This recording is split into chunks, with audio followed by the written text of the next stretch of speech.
Hello, you golfing legends, and welcome back to another episode of the Original Off Course. I'm your host, Dan Edwards, and joining me this week, once again, is a legend of the game. His name is Michael Vrska. He is currently of Callaway Golf fame. Michael, it is awesome to have you back on. Thank you, Dan. I very much appreciate that. You and my mom are the only people who give me intros like that, so it's wonderful. I appreciate the kind words. We'll try to live up to them for the next 3 to 4 hours of this podcast. Hang on, folks. We'll keep her under an hour, I promise, unless he really starts to blow my mind. And at that point, I'm not willing to commit to anything. I haven't seen you in a little bit, my friend. How is the world of Callaway and Carlsbad and house shopping and California? Callaway's killing it. It's Elyte's been really strong, getting great feedback from fitters from a performance standpoint. It's a very what's the right term? A very competitive atmosphere out there, right? A lot of new products being launched this year, so it's great getting the feedback from the fitters on how we're doing head to head. And personal life is good. I don't know about the house hunting fact. We're still locked and loaded. We got a rental we really like. We'll probably be there for a little while, but playing a little golf, watching a bunch of college volleyball. My son's in the middle of his season, so get to watch him play, which is wonderful. And actually playing some kind of semi-okay golf. So hopefully that statement didn't just jinx it, but we're trending in the right direction on that front. So all good here in SoCal. I love that. That's what everyone wants to hear is how good are you playing and what's in the bag. So it sounds like the upward trend is a positive. I'd love to know what Callaway products have snuck into your bag and are really outperforming. So this is a little embarrassing because I have not swapped out most of my new stuff for this year. A good buddy of mine literally sent me, we played Saturday, sent me a text like, new products yet? My new driver head and shaft are right there. I've got iron heads right there. So still Apex Pros in the bag, to flowing into some CBs, and then an MB 11 iron. 10 CB 11 MB for those of you the haters out there and the lovers of the 10 and 11. Got a little going to be switching over the Thai fairway woods pretty quick. In fact, I'm still mentally dealing with this, but I may for the first time in like 100 years have a real life 5-wood in the bag and take Apex UW out. I love my Apex UW, but that Thai fairwood is so forgiving. And if you get the weights, for me, if I move the weights far enough forward, I can get the spin and launch pretty much the same. It's hard to say that because the Apex UW and I we're tight. We're really tight. We've had some really good times together. So yeah, well, I mean that's part of why the whoa. I'll double down on the whoa factor there because number one, Callaway is telling big stories with hybrids, and they have been for some time. I mean, UW has a cult following at this point that I don't even know, how you can top that. But then you also have this discussion that I've seen that has been going around. I blame our buddy JB for this a little bit, saying that the new fairwoods are some of the most impressive things he's ever seen. So that's a big statement. Yeah, they're all really good for the faster swing speed guys. The Thai again, if you move the weight forward and get the spin down, and the triple diamond are so good. We had I believe our largest year ever last year with EI Smoke, and Elyte is that much better. So we've really kind of positioned ourselves as the leader in the fairway wood space. We're excited with some of the things we've done with Elyte, the new fitting system on that. And maybe we'll get to talk about that as well. So yeah, it's a banner year for top of the bag at Callaway. We're hoping lots of people get to experience that. We're hoping fitters are getting people into the right thing. But, I hate to say it, the hardest thing is deciding sometimes because there's like, you can get to the end and have two really, really good and really truly optimized golf clubs, and you have to make a decision there. One of the reasons I love the Apex UW is, I don't like to turn it over anymore. I've really committed to the cut, but the UW is a club that I could turn over that those times where I really needed to. And to give that up is still heavy on my heart and mind, which is why I haven't made the change. But for 90% of the shots, I think the Thai is, the ball flight the same, but on the ones I miss hit, hopefully that's not 95% of the time, but the ones I do miss hit, The tie might be a little bit better performer than me. So again, this is one of those great things we talk about fitting. Sometimes there are two really good answers, and then you have to dive deeper. You can't just look at the numbers. It's the shots you use on course. When do you use this?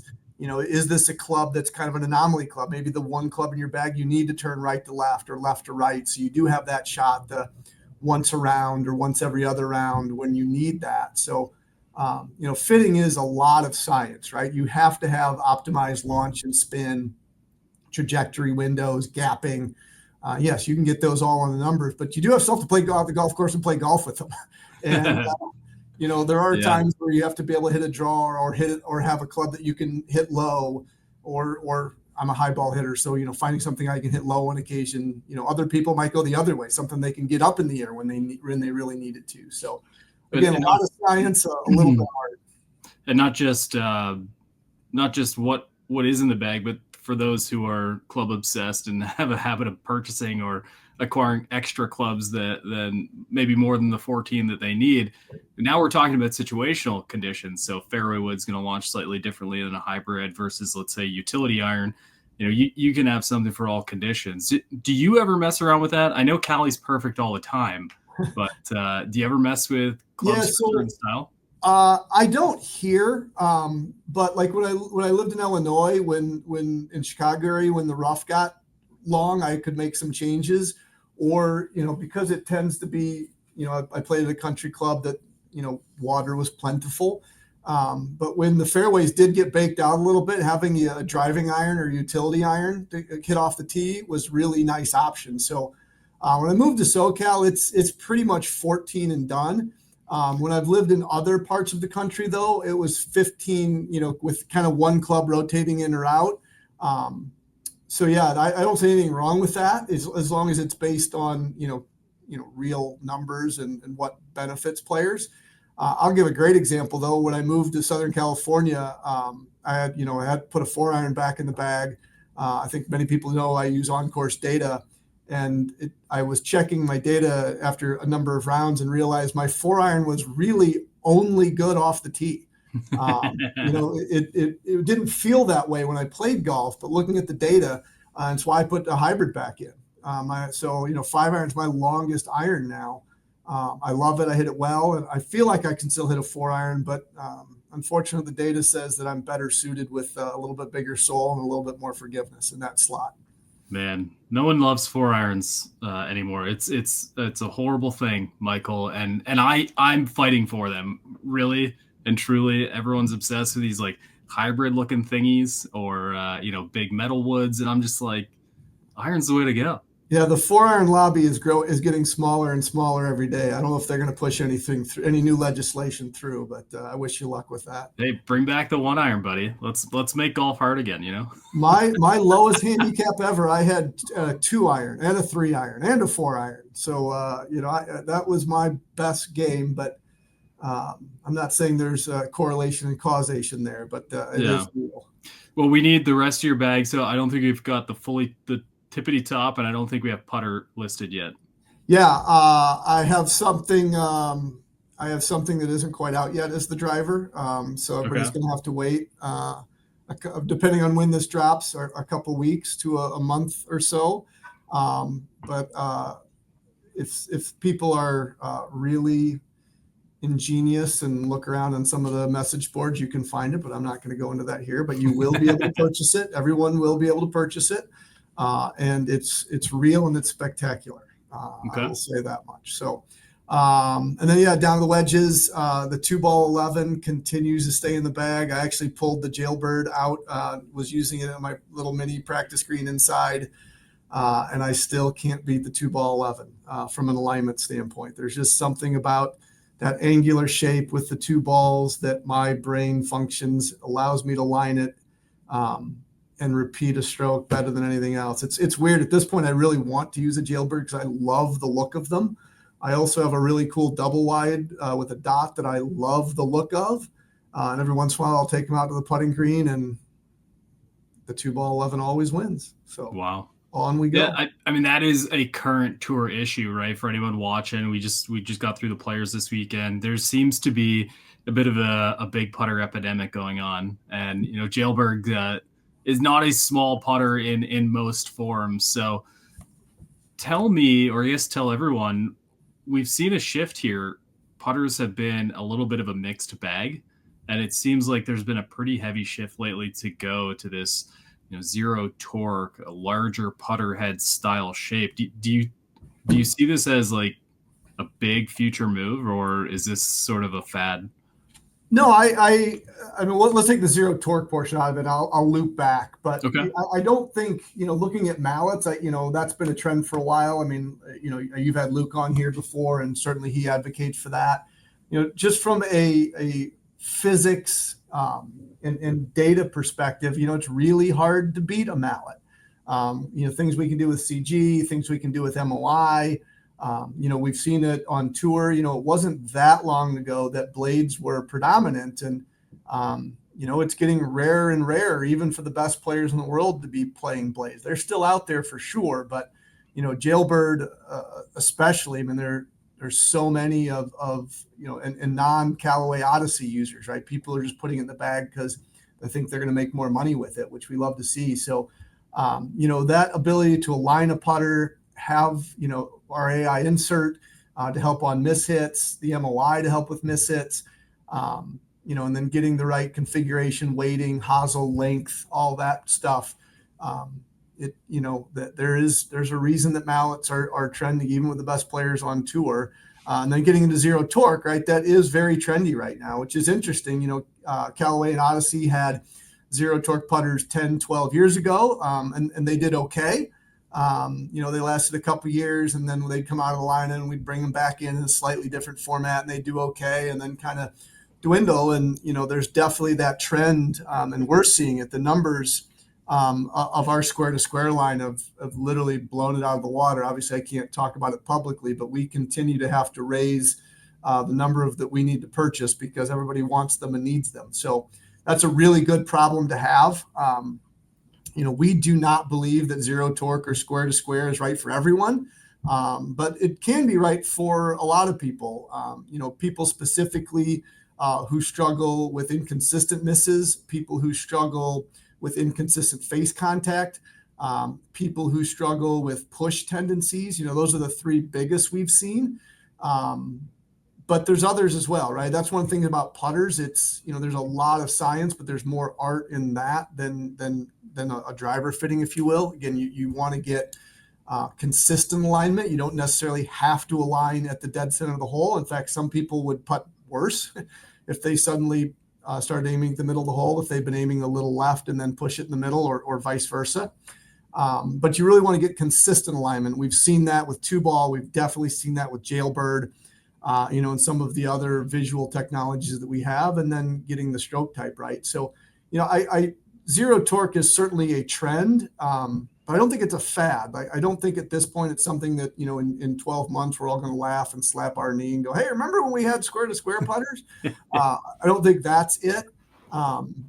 There's a lot of people who haven't tried it yet. There's definitely demand for trial. Again, as I tell with everybody, please go get fit. If you can't go get fit, at least go try it first to see if it's right for you.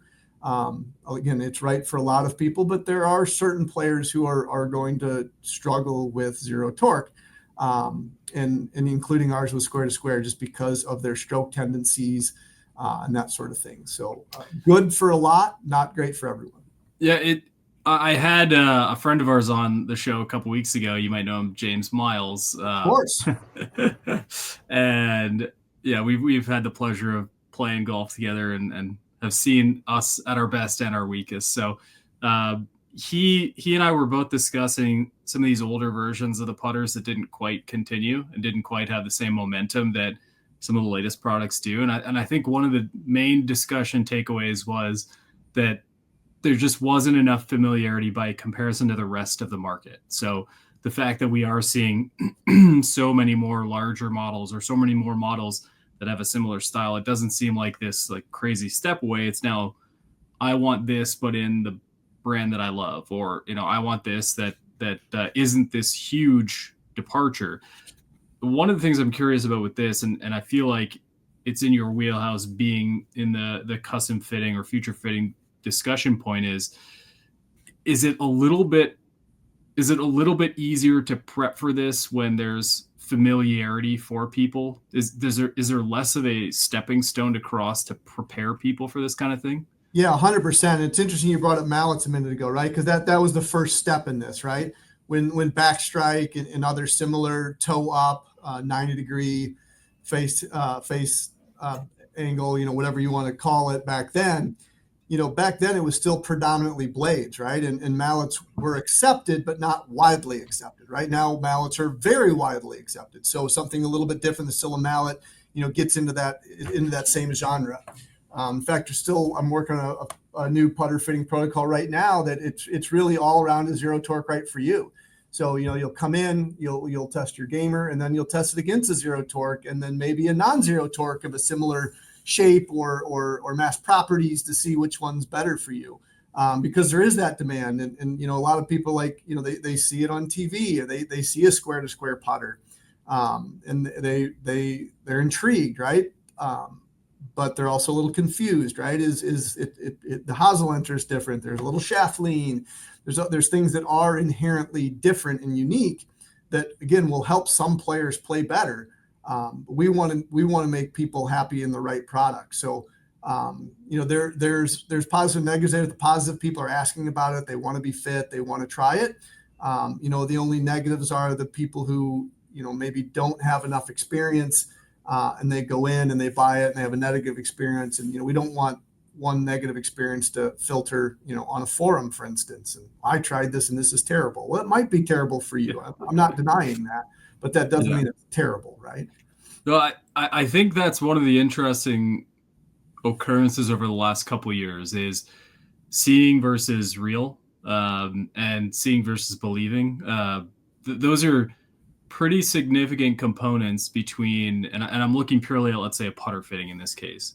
We have all this technology that shows what the ball is doing after contact. It shows the face angle at contact, all these tendencies you have that exist where you can't really argue with the data that is populated for you. I would make the argument that putter fitting using technology these days is about as accurate as you can possibly be to getting the correct putter in your hand and not being able to debate the data that's being spit out. So I want to circle all that back to what you guys are doing. You talked about all this technology that's getting incorporated. Is putter fitting just at that next level now where people can have full confidence, or are they too busy getting in their own way? That's a really good question. and I'd like to think I'm one of the 5 or 10 people in the world that should be able to answer that. And I'm not sure I can. And here's why, right? If you come in for a driver fitting, we're going to have you hit your gamer. We're going to walk you through a couple different drivers. At the end, we're going to be able to show you data that says you're 8 yards longer with 11% tighter dispersion, right? And that is inarguable.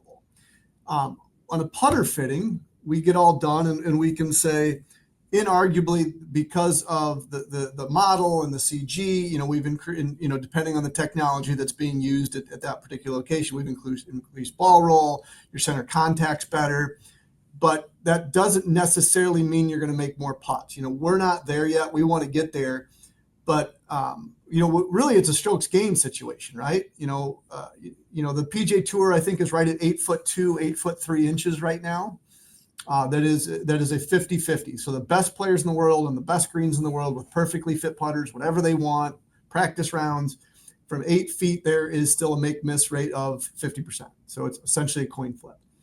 In a putter fitting, we put the average player at 10 feet or 8 feet, and it's going to be less than that for a myriad of reasons, right? So, but if that putter fitting, if I can make you more consistent, even if you miss the same, but you're closer to the hole, on the golf course, you're going to make more putts. You're going to putt better. You're going to score lower. But sometimes that is hard to show people. So, putter fitting is a little bit different because of that, right? You can, and not to get into green reading here and tour read and some of that stuff, but you can hit a perfect putt, and if you misaligned it by a foot, it ain't going in. So yeah, there is, in putting, there's 3 components: speed, read, and line. A good putter fitting is going to help you with line first and foremost, speed secondarily, and in that consistency component is really important. And then once you're more consistent with speed and line, then you can improve your green reading.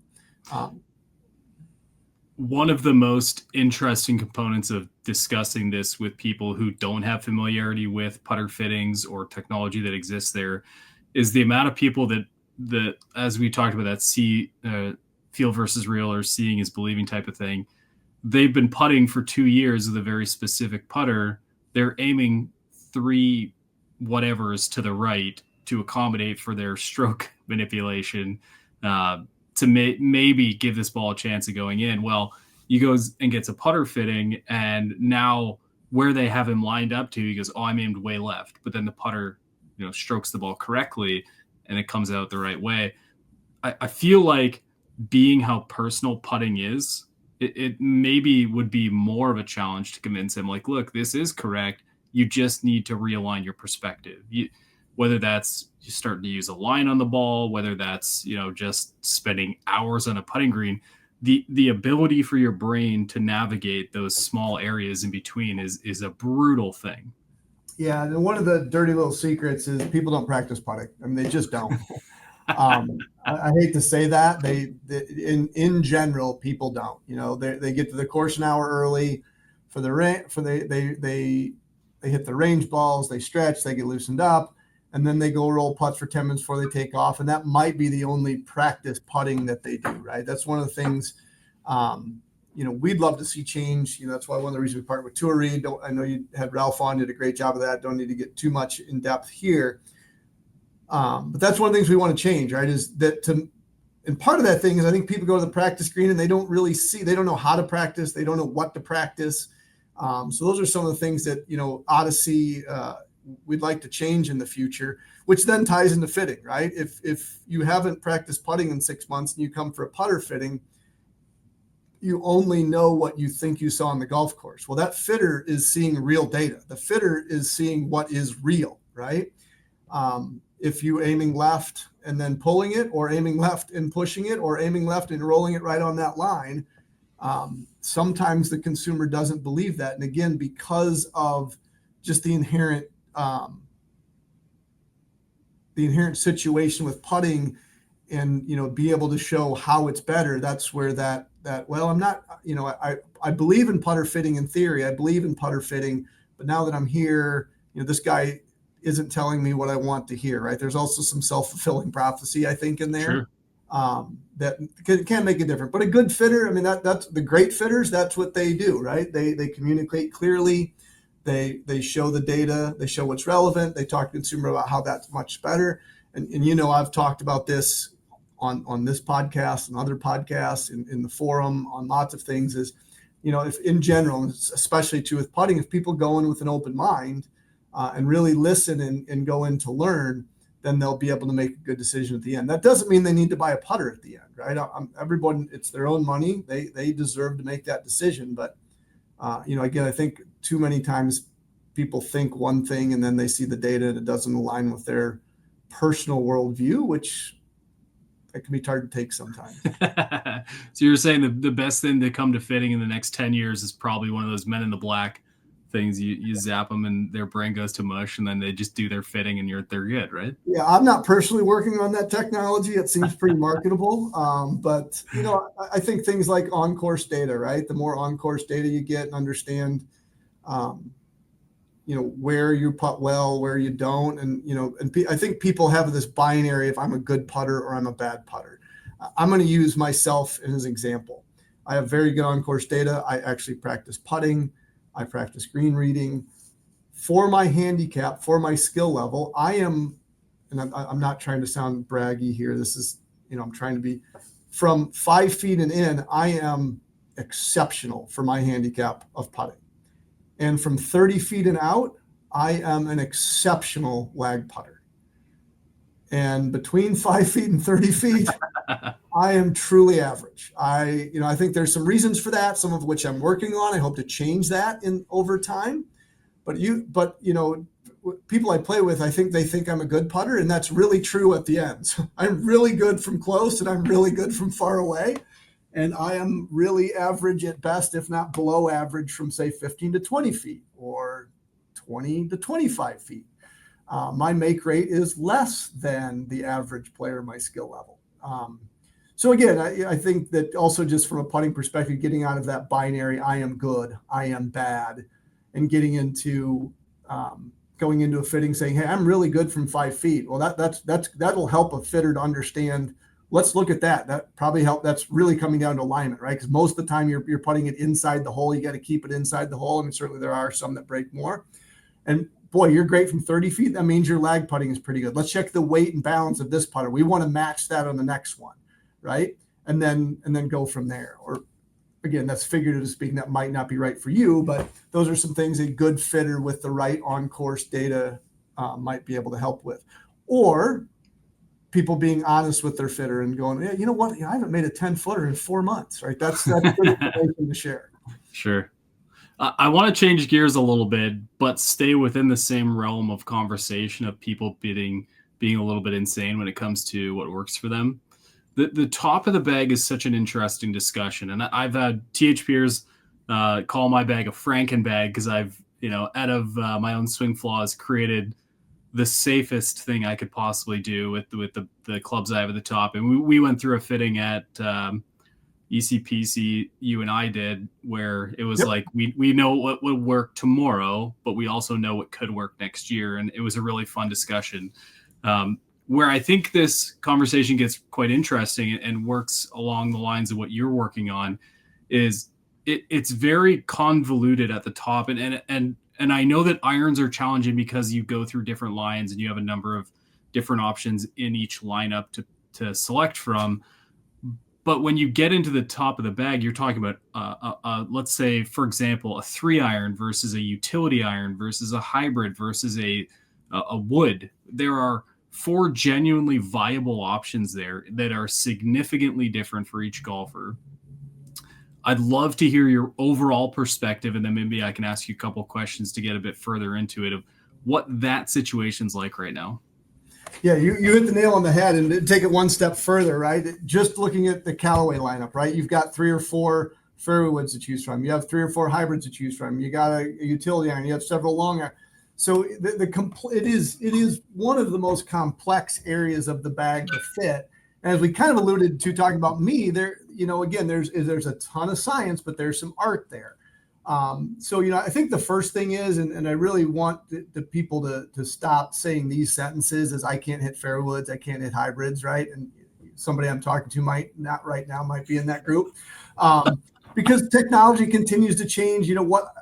I think, anyone who knows my history, hybrids are near and dear to my heart, but, hybrid technology has changed and has shifted. I look at what we've done with our Elyte hybrid this year and the ability to go flat, the ability to swap weight, heel, and toe. It really, these hybrids will get into people's bags who have said for years, oh, I can't hit a hybrid, or I don't like hybrids, or I snap hook every hybrid I ever hit.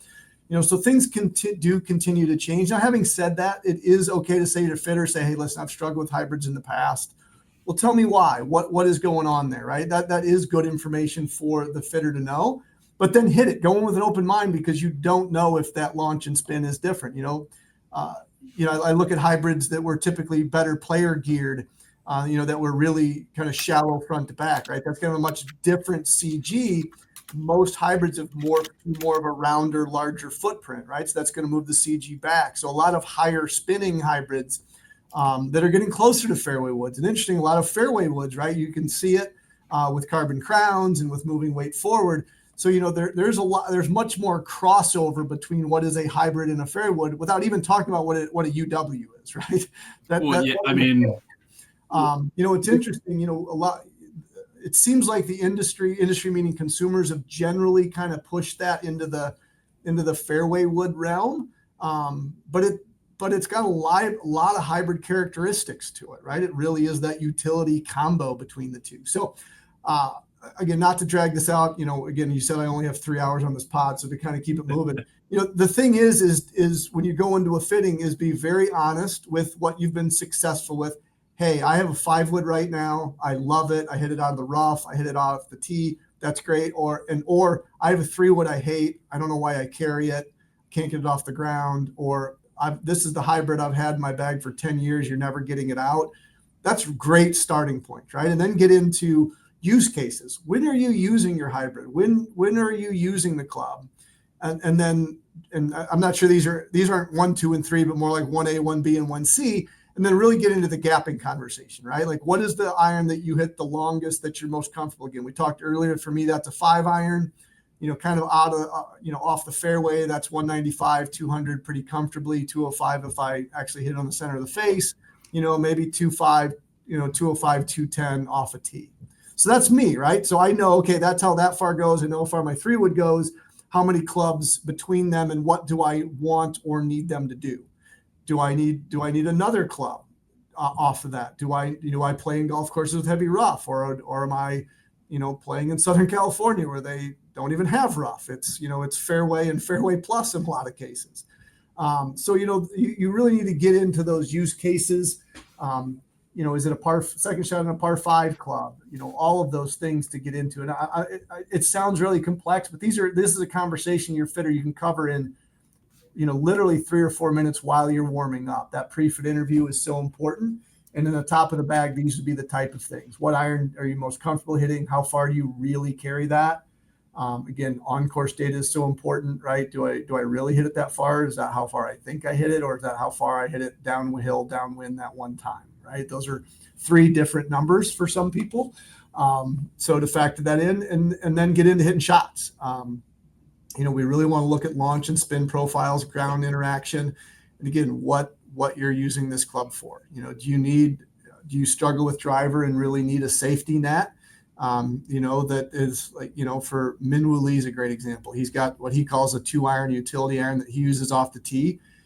I think he hits at 280. That's not too shabby, but he needs that, right? Because he's an incredible driver of the golf ball. But as we saw this weekend, every once in a while, they can get a little wild with him because he's swinging at 130 miles an hour. So he needs that, I want to fall back and have something I know I can hit in the fairway 9 times out of 10. Or the type of player like, I hit driver great. I'm only looking for second shots into par 5s or, quite frankly, long par 4s. So again, that's part of that conversation is use case, gapping, and then getting the ball flight. And again, that's where the science comes in. Okay, we know we need one club that goes 230, and you're going to use mainly in the second shots on par 5, so that can run a little bit. And we know you need a club that goes 210 that you might have to hit on the long par 3. Your course needs to stop. Great, let's go find those 2 golf clubs and get rid of I need a 3-wood and 5-wood, or I need a 3-wood and 7-wood, or I need a utility iron. Let's find the golf clubs that serve the purpose you need most often. Yeah, one of the things you mentioned was I have had this club in the bag for 10 years, or I don't like this type of club. I was thinking a lot about how many people I've talked to that say they hate hybrids, and the last hybrid they hit was like an Adams pencil neck, like something that was made in 2005. It's just unrealistic to assume that there's a level of consistency there from then to now. And I want to kind of push that into a secondary question for you, and that is, there's a clear intent to blur the lines, whether it's just Callaway, whether it's a bunch of companies doing it. I mean, UW is a great example. You could put that in the hands of, a number of people at my golf club, and they wouldn't be able to tell you whether it was a hybrid or a fairway wood, but they could tell you they liked hitting it, Yep. So that's the one thing I think is really interesting. And I'd love to turn this back onto you for your thoughts. There seems to be a real intent to blur those lines while maintaining the design features that benefit, right? Yeah. So hopefully this doesn't make me meander too long. I really think it's starting on tour, right? And maybe I'll tell a little history lesson, right? You go back to old Tom Morris days. You literally bought every golf club, right? You bought a Massey Niblick, you bought a spoon, you bought this, and you kind of pieced golf clubs together, right? And all of a sudden, and then the Industrial Revolution came around and you really bought a set of golf clubs. In fact, there was a long time where you'd buy a driver 3-5 wood and 3-iron through pitching wedge. And the only single clubs you buy would be a sand wedge and a putter. Literally everything else came in one piece. we've really come back full circle. I really think the future, and we're not there yet, but the future of fitting is going to be, you're going to get a driver. Everybody gets a driver. Everybody has to have a driver. Everybody has to have a 7-iron through a gap wedge. Okay.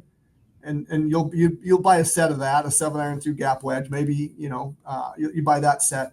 And literally everything else is going to be individual clubs again to solve a problem. And the more on-course data we get, the more that's readily available, the easier that's going to be. Now, again, we're not there yet, but we see that on tour all the time, right? The tour players go, I need a club that goes 255 in the air and does this when it's on the ground. Let's go solve that problem. And, what happens on tour eventually filters down. And we're seeing that more and more with that happening. So getting back to your question about, 10 years ago and that sort of thing, clubs continue to evolve. Now, I do think we want to keep them differentiated. We don't what we don't want to do is confuse anyone. We have clear buckets, except for UW. We have clear buckets.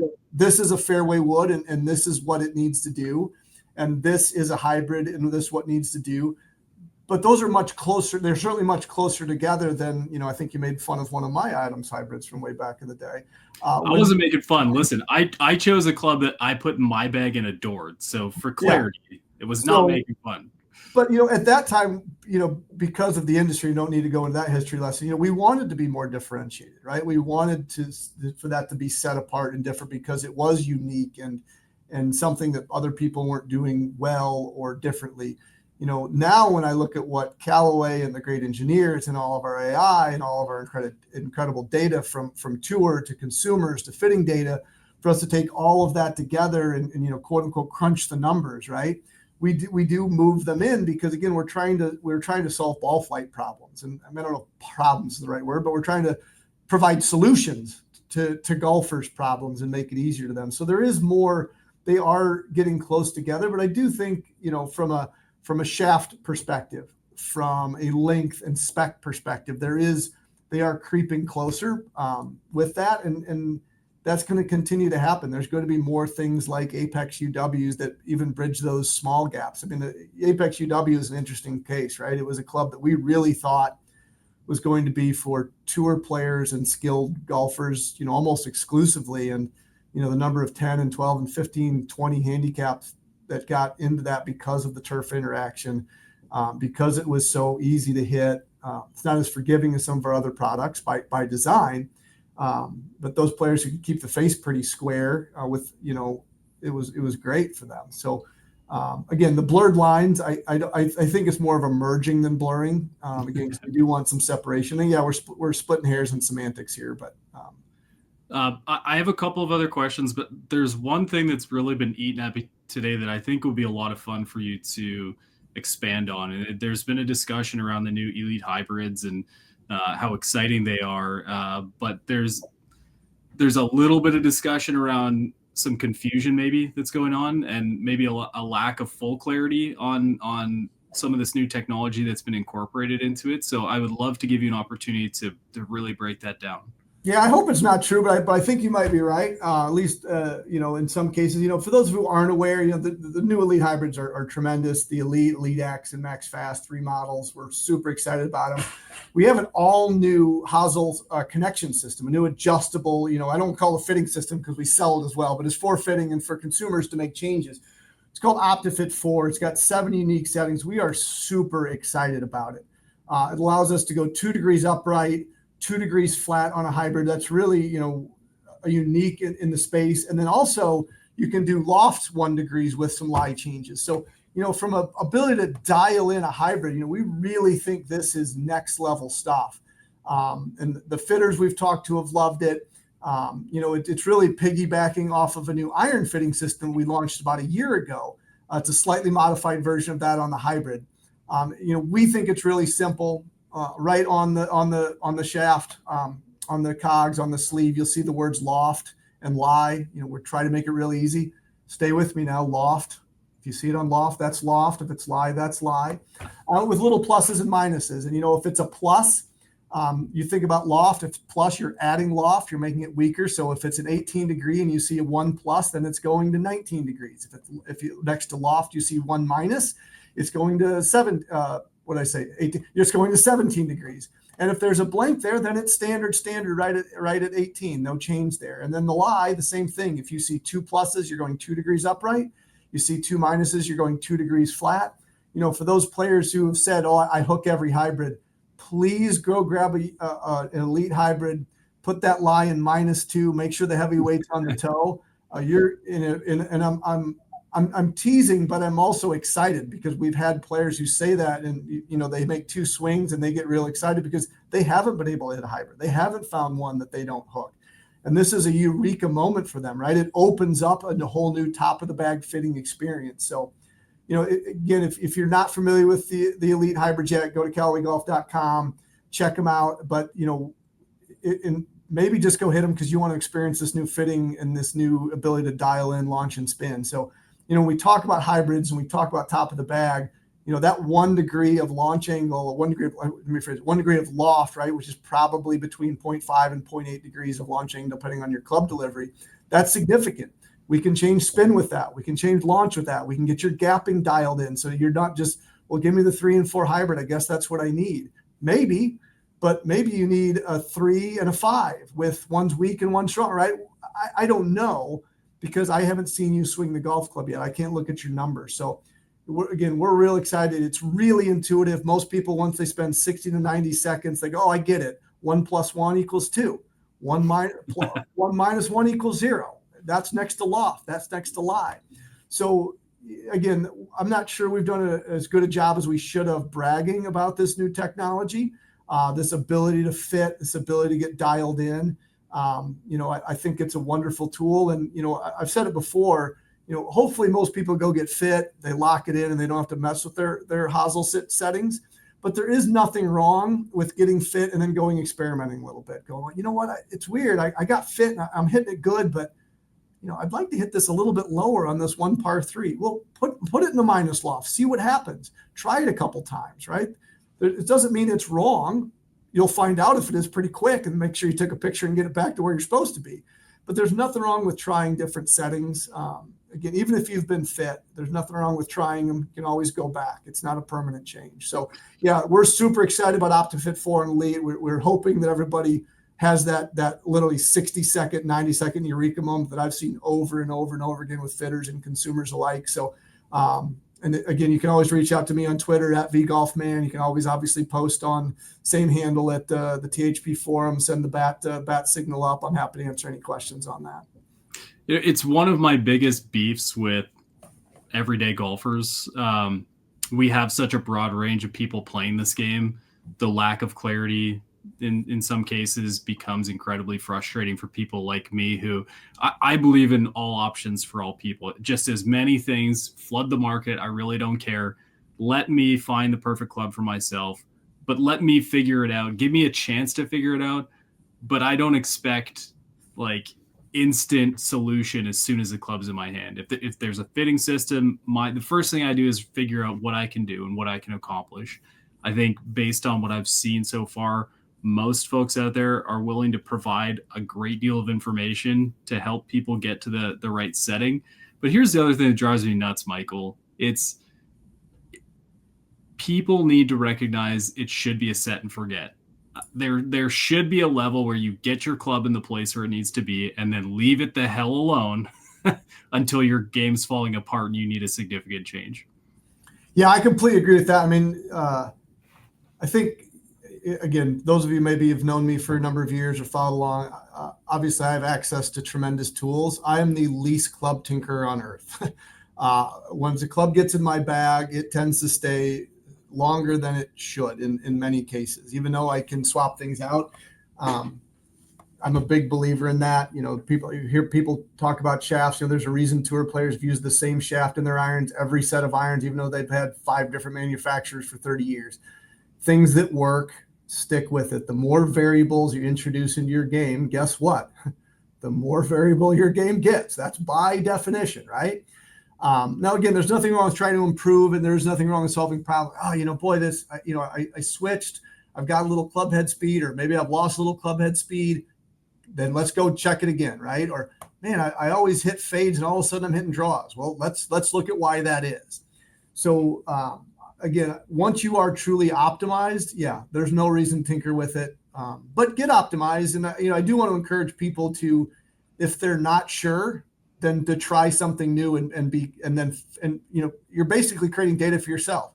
Boy, it feels like I can't hold the green on this par 3. Well, add more loft. Can you still get it there? Can you hold the green? Yes or no? That's a binary thing. Yeah, I tried it on the 4th hole, that long par 3, added more loft, and sure enough, I raised the loft. I could still get it in the front of the green, and it held. It didn't run out the back. Great. You're done, right? That's good data. You might not know the launch and spin exactly, but it solved a problem for you. As an example, I don't know if your 4th hole is a long par 3, but you get it. A 4th hole is a long par 5, but same difference for me. So driver wedge for you then. Not this one. This is the true par 5 of my golf course, and driver's still a little bit scary, so we'll be okay. On the personal front, I think all drivers are a little scary, but go Fair on. enough. I wanted to ask 2 more questions. I think we have enough time for that. The first one is surrounding this level of access people have to launch monitors, simulators, hitting bays, whatever it may be. Yeah. We are even personal launch monitors, things like that. We are as a crazy group getting more knowledgeable, whether intentional or not, on data, which you end up chasing numbers. You end up thinking there's a window you need to work in. When it comes to preparing to fit the different levels of golfers, does it become more of a challenge when guys come in with this very specific and tight window they want to work in, or especially when you have to sort of talk them out of it to get their most potential out of a golf club? So I would say yes and no. If they come in with very specifics and have an open mind, I think that's best case scenario. Hey, I've been hitting on a simulator, or I've been hitting in my garage or my basement or the room above my garage or wherever they're at, right? And here's my data. I think, and they come in and say, here's what I think I want. Here's what I think I need. I'm in your hands. That is the best case. That should be the best fitting ever. Because there isn't that question of the guy who hits a 7-iron, all of a sudden, the number comes up and it says 156, and they go, boy, it sure seems like I hit my 7-iron 170. And one time they did, right? And that's all they remember. So, again, the more I'm a big believer, the more consumers are knowledgeable, the more data they have. Again, if they then trust the process, they're going to be better off. Okay. I think it's best case scenario. Now, having said that, you need to understand a couple things. I'm just going to pick, we're Callaway's a partnership with Foresight Sports. We use GC quads in our fitting. They do a wonderful job. But let's just take Quad and TrackMan, 2 names that everyone knows, right? And 2 world-class, both incredible devices, very accurate devices. You will get several miles an hour of club head speed difference between the 2 because of where that is measured. They are measuring the same thing at the same time, but of where they measure. TrackMan measures speed essentially at maximum ball compression, and therefore the club is technically slowing down, right? It struck something else, the golf ball, and technically it's slowing down a smidge. While Foresight measures it, literally it goes where the ball hits and goes back 1 frame, and it's really maximum speed before impact. So Foresight will typically measure a couple miles an hour faster of club head speed to TrackMan on the same. There is no right or wrong. Both of them are right and incredibly accurate and incredibly consistent. But if you don't know that and you go in with your data and might go, oh, in my garage, I'm always 5 miles an hour faster. And maybe you're using a Rapsodo or a Mevo Plus, or there's many. I don't need to go through all those, right? So the problem comes in when the fitter's using a GC quad and you come in and go, I'm normally 4 miles an hour faster. That may or may not be true because of the device you're using, the measurement system it's using, and how and when it's being measured. So again, if you come in with data, that is best case scenario. Share that with your fitter, but please go with an open mind, understanding that the device you use that you might have spent $500 on, which is not a small investment. I'm not bashing a $500 investment, but it's a different level of detail and measurement than something that costs $15,000 or $20,000 or $25,000. Again, that $500 investment for your garage or your basement or your backyard is wonderful. I highly recommend most players do that.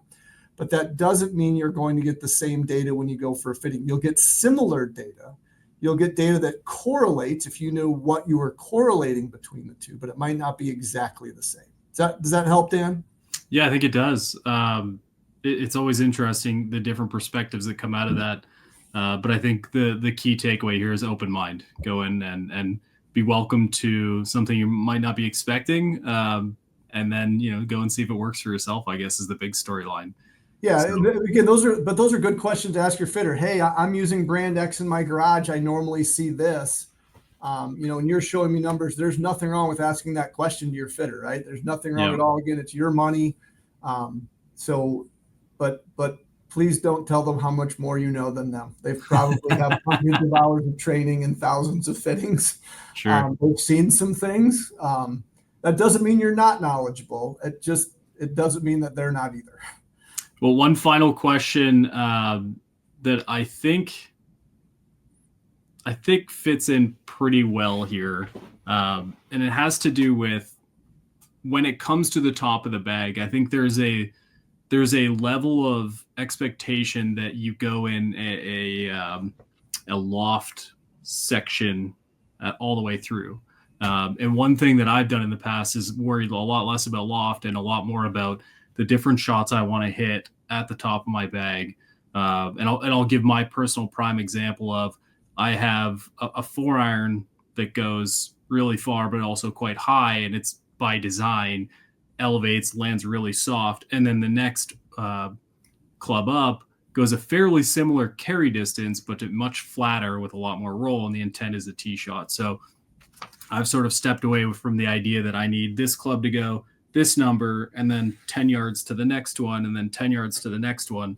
So all in all, my question to you is, what's your take on the top of the bag? Should there be a distance connection there, or should you do what best suits your game? So, I mean, not to be Switzerland here, but there's a combination of the two, right? I generally don't recommend two clubs that carry the exact same distance. Usually you'd want some separation there, but that doesn't mean it necessarily needs to be exactly 12 yards between them, right?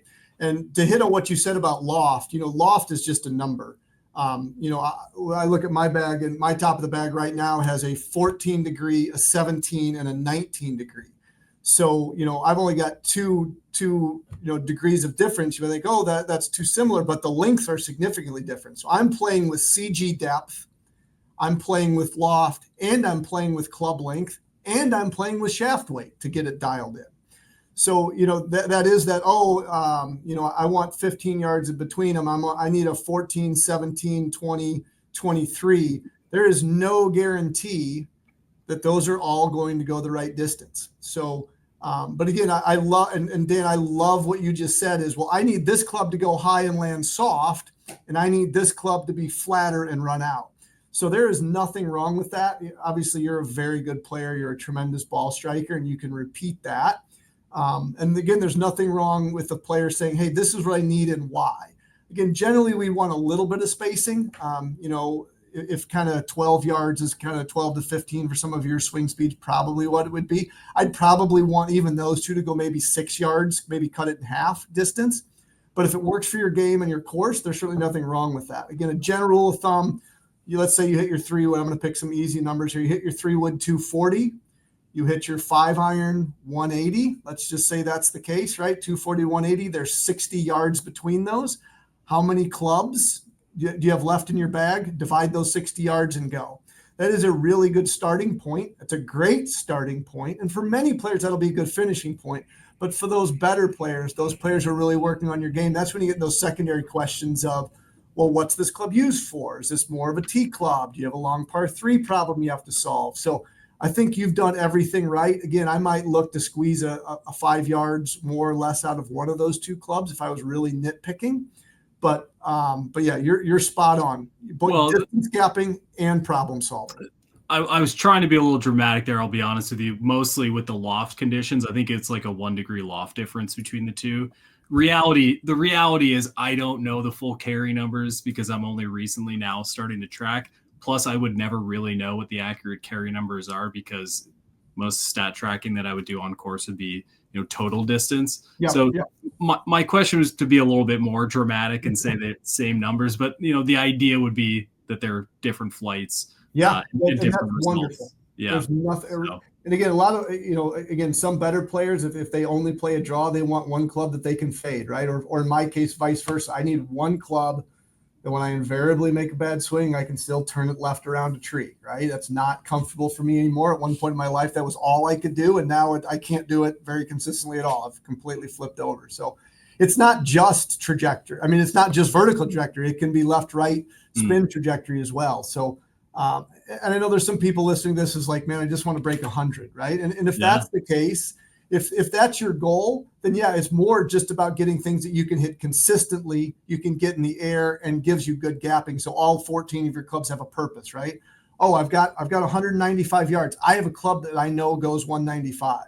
I've got 180. I know I have a club that goes 180. So, when we talk about this, there's certainly levels. And again, there's different problems, right? That person who wants to break 100, consistency, getting the ball in the air, it might be their biggest problem to solve. Let's do that. Let's get maximum OI. Let's get the CG as far back as we can. Let's generate backspin that's going to counteract side spin for you, right? Let's get the right shaft length and weight so you can repeat that swing and get more center contact. We're solving problems again, but they might be different problems. Somebody like you, Dan. I don't know I don't know if you're soft capped again, but you're a legitimate scratch when things are going well.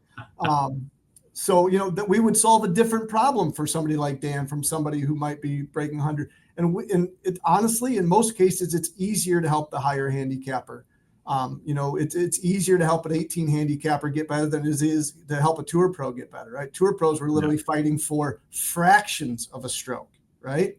If you're a 20 handicap, I can probably get 4 or 5, depending, if you've been fit before and your set makeup, I might be able to get 4 or 5 strokes out of your bag immediately, or out of your game immediately by a bag switch. So again, we're trying to solve problems. They can be different problems. We want to help you. Good fitters want to help you wherever you're at on your golf journey. Whatever your score was last Saturday, we want to be able to help you. And again, it's interesting, the worse golfer you are, and I hate to use that term, the more fitting probably will help you, right? If you're a really good player, again, we're fighting for half a stroke, a third of a stroke, maybe one if things go great.